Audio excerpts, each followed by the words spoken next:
Dozing off, what does it mean?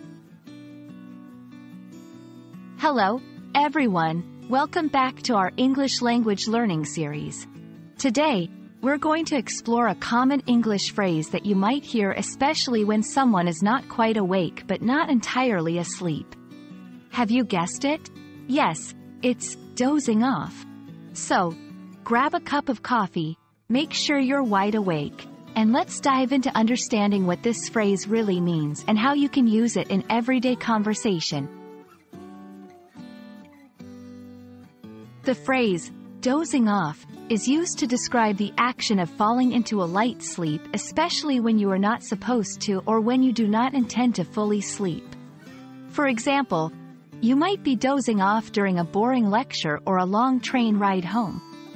The word, doze, by itself means to sleep lightly, and off, in this context gives a sense of starting to happen or continuing an action.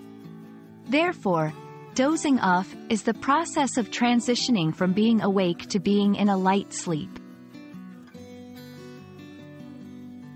Now, let's see how to use dozing off in some example sentences. 1.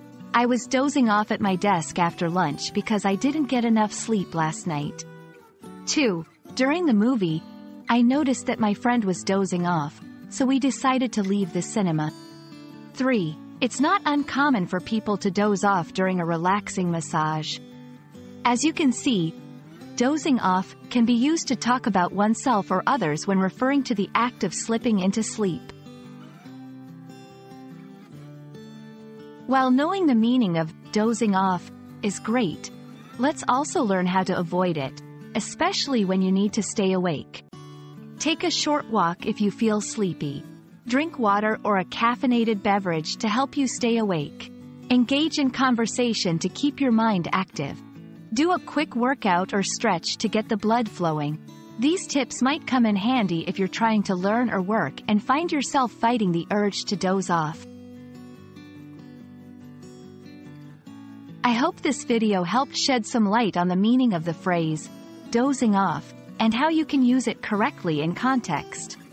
Remember, it's a common occurrence for everyone, and now you can talk about it in English with confidence. Thank you for watching. And don't forget to hit that like button and subscribe for more English language tips. See you in the next video.